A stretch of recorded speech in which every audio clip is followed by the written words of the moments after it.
Hai, Assalamualaikum dan salam sejahtera kepada semua. Saya Cikgu Samsiah. Hari ini kita akan berbincang bagaimana untuk mudah lulus dalam Bahasa Melayu SPM Kertas 1 bahagian A.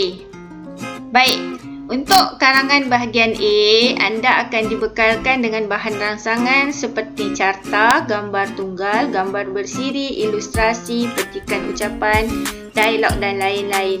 Bagi soalan, anda perlu mahir dalam mengenal pasti tema, tugasan dan kehendak soalan.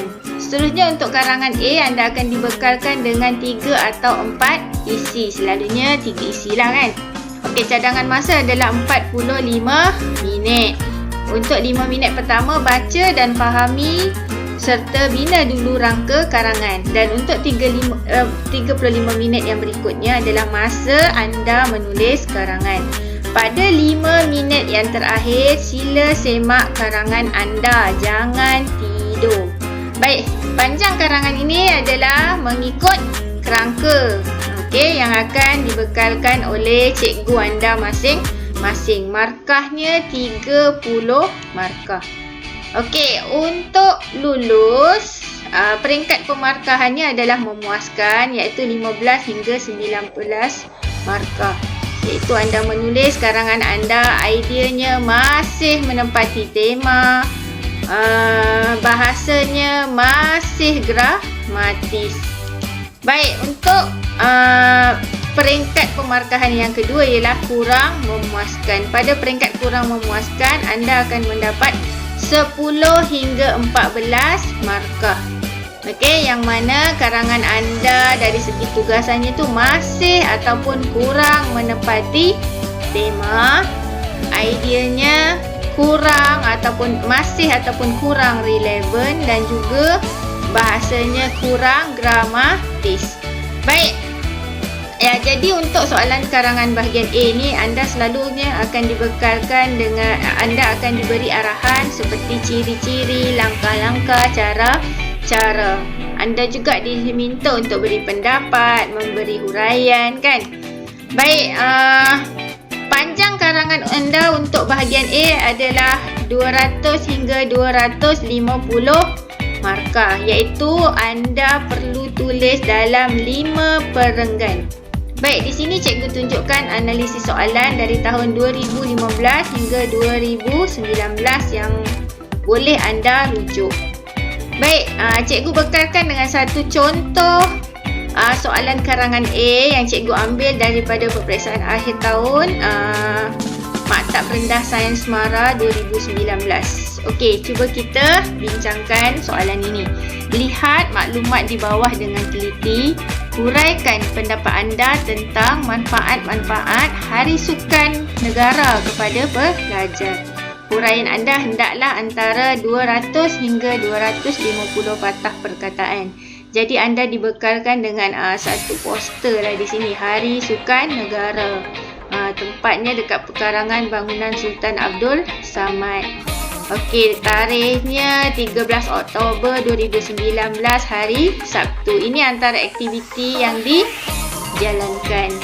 Okey, seterusnya isi bukanlah pada poster ni, isi yang di bawah ini. Jadi jangan terkeliru. Bagaimana untuk anda menganalisis soalan ini? Lihat, temanya adalah berkaitan dengan Hari Sukan Negara. Tugasan yang diminta, manfaat-manfaat Hari Sukan Negara kepada pelajar. Isi yang dibekalkan, mengamalkan budaya hidup sihat. Yang kedua, memupuk minat bersukan. Dan yang ketiga, mengeratkan hubungan. Bagi menulis karangan, cikgu yakin untuk lulus, anda semua telah pun dibekalkan dengan kerangka oleh guru masing-masing. Di sini cikgu akan kongsikan satu kerangka yang cikgu gunakan bersama dengan calon-calon SPM di sekolah cikgu untuk lulus. Baik, untuk menulis pendahuluan, kita mulakan dengan menulis penanda wacana diikuti tema dan juga arahan soalan. Okey, sebagai contohnya, sememangnya tidak dapat dinafikan lagi. Sekiranya kamu ingin menulis pada era globalisasi ini sememang sudah terang lagi bersuluh, terpulang kepada anda. Okey, boleh gunakan atau boleh pilih penanda wacana yang sesuai ataupun yang telah cikgu di sekolah kamu berikanlah. Baik, isu, rujuk tema soalan Hari Sukan Negara sering diperkatakan oleh semua golongan. Hal ini demikian kerana isu ini memberi pelbagai kesan kepada kita. Oleh itu, mari kita bincangkan tentang manfaat-manfaat Hari Sukan Negara kepada pelajar. Salin balik arahan soalan ini secara rasional. Okey, untuk menulis isi, cikgu gunakan 4 ayat. Ayat pertama, penanda wacana diikuti dengan arahan soalan dan isi. Untuk ayat kedua, anda perlu hafal. Hal ini demikian kerana isu ini memberi pelbagai kesan kepada kita ataupun manfaat kepada kita. Kalau kesan ini mungkin umum lah kan. Kalau manfaat ini bagi soalan yang khusus. Baik, ayat ketiga, contoh dan isi berkaitan. Dan ayat keempat adalah penegasan. Oleh itu, isi diikuti dengan arahan soalan. Okey, cikgu kongsikan untuk perenggan kedua, menulis isi pertama. Pada pandangan saya. Okey, kita rujuk kepada arahan soalan. Apa dia? Manfaat-manfaat Hari Sukan Negara kepada pelajar adalah isinya mengamalkan gaya hidup sihat. Okey, ini kita rujuk isi yang pertama. Kemudian kita salin untuk ayat kedua. Hal ini disebabkan isu ini amat penting dan perlu dilakukan. Untuk ayat ketiga, sebagai contohnya, tadi kan kita dah nampak poster kan, ada macam-macam aktiviti yang yang masyarakat lakukan untuk Hari Sukan Negara. Jadi kita boleh ambil lah sebab soalan ni dia minta pelajar kan. Jadi kita ambil, pelajar boleh menyertai acara sukan ataupun bersenam. Untuk ayat keempat, penegasan. Oleh itu, kita salin balik semula mengamalkan gaya hidup sihat. Merujuk kepada isi yang pertama. Merupakan salin semula arahan soalan. Manfaat-manfaat Hari Sukan Negara kepada pelajar. Baik, begitu juga cara kita menulis isi kedua bagi perenggan ketiga. Okey, selain aspek tersebut, hafal ya. Okey, apa arahan soalannya? Manfaat-manfaat Hari Sukan Negara kepada pelajar adalah isi yang kedua, memupuk minat bersukan. Kemudian ayat kedua, perlu kita salin. Hal ini disebabkan isu ini amat penting dan perlu dilakukan. Okey, contohnya. Apa contoh bagi memupuk minat bersukan? Melakukan senam aerobik, berbasikal, bermain bola sepak dan sebagainya. Walaupun isi kamu banyak, okey, cukuplah kamu tulis 2 hingga 3 contoh. Dan yang lain-lain tu kamu tulis dan sebagainya. Jangan tulis semua contoh di sini. Untuk ayat keempat, jelaslah. Okey, apa isi yang kedua tadi? Memupuk minat bersukan. Merupakan manfaat-manfaat salin balik arahan soalan Hari Sukan Negara kepada pelajar. Okey, bagi isi yang ketiga. Ini untuk perenggan yang keempat. Selanjutnya. Okey, ataupun ada mungkin setengah-setengah nak tulis pada pandangan saya yang ketiga. Terpulang kepada cara kamu menulis. Okey, salin balik arahan soalan. Manfaat-manfaat Hari Sukan Negara kepada pelajar adalah isi yang ketiga, mengeratkan hubungan. Baik, salin balik ayat kedua. Hal ini disebabkan isu ini amat penting dan perlu dilakukan. Okey, contohnya misalnya ibu bapa bersama-sama pelajar menyertai Hari Sukan Negara.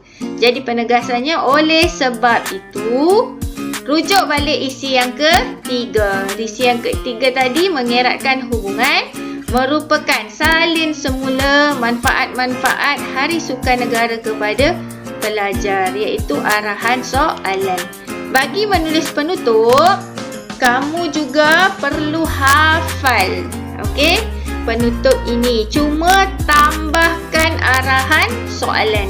Okey, contohnya konklusinya, kesimpulannya pun boleh, akhirul kalam pun boleh. Pelbagai inisiatif ni maksudnya pelbagai cara lah, pelbagai usaha. Pelbagai usaha perlu dilaksanakan untuk memastikan isu manfaat-manfaat Hari Sukanegara kepada pelajar ini dapat difahami oleh semua pihak yang terlibat. Oleh itu, semua pihak perlulah bekerjasama untuk menjayakannya. Bak kata peribahasa, bulat air kerana pembentung, bulat manusia kerana muafakat. Sekiranya anda mahir untuk meletakkan lagi peribahasa bagi setiap perenggan lebih baik. Kalau anda tak mahir, sekurang-kurangnya dalam karangan anda itu adalah satu peribahasa. Baik, ini cikgu tunjukkan contoh penandaan skrip untuk calon yang dapat memuaskan. Skripnya akan disemak seperti biasa, kesalahannya juga akan disemak seperti biasa. Cuma akan ditandakan masih menepati tema, tugasan masih menepati tema, ideanya masih relevan, huraiannya masih jelas, bahasanya juga masih gramatis. Okey, yang ini untuk yang kurang memuaskan. Disemak seperti biasa. Okey, markahnya di sini 13, maknanya ni kurang memuaskan. Okey, ini adalah komen pemeriksa. Baik. Sebelum cikgu tamatkan perbincangan kita pada hari ini, di sini cikgu ada sediakan satu latihan ataupun ulang kaji untuk anda, iaitu berkaitan dengan cara remaja menjaga nama baik diri sendiri. Jadi cikgu harap anda akan tulis karangan A ini berdasarkan bahan rangsangan yang cikgu bekalkan ini, dan setelah karangan anda tu siap, bolehlah anda tunjukkan kepada cikgu masing-masing. Baik, sebelum cikgu mengakhiri perbincangan cikgu pada hari ini adalah nasihat cikgu kepada semua. Pastikan anda cuba untuk menjawab semua soalan yang diberikan. Jangan tidur ataupun jangan tinggalkan kertas kosong tanpa jawapan. Okey, ini adalah satu perkara yang rugi. Sedangkan anda boleh dapat markah yang baik untuk lulus dalam bahasa Melayu. Jadi itu saja. Sekian, terima kasih.